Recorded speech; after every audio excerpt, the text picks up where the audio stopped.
Right, here's a question for you. What is the most overrated game series of all time?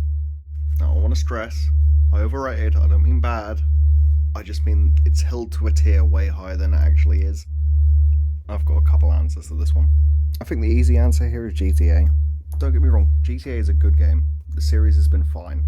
Other than some of the mobile games, widely a good series.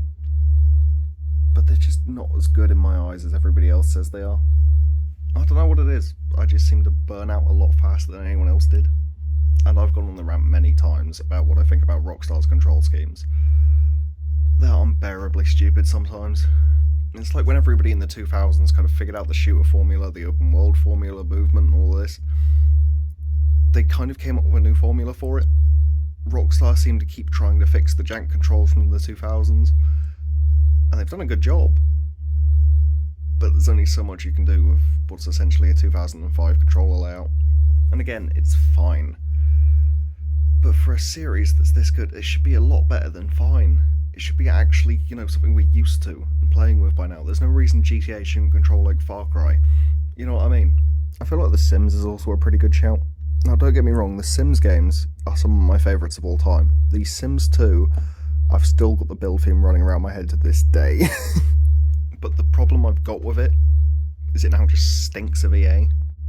And it's not necessarily the DLC that's the problem. I don't believe there's any games that should have DLC per se. But I understand it. If the expansion packs in the 2000s made a lot more sense because they were almost entire new games in just another disc, it made sense. Even stuff like The Sims 3 Pets on Xbox 360, it was a different game. No relevance to The Sims 3 at all. But that's even more reason why it made sense. Now that EA have stunk it up and turned it into what's essentially a live service game, it stinks. It really stinks. I still believe the game's a lot of fun, but these days when it just... every time you boot it up, you're just reminded by how much content you're missing by not spending literally thousands of pounds on this game at this point. It's ridiculous.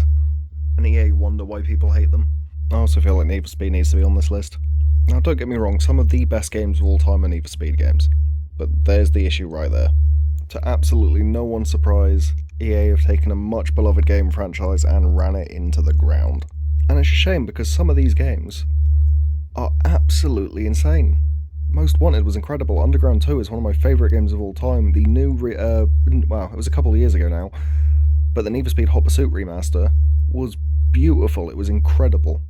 But then EA tried to turn it into a yearly release thing, and it went downhill.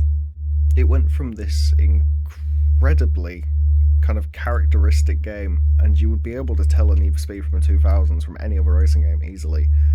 These days, Need for Speed could be replaced by any other racing game and you wouldn't really notice.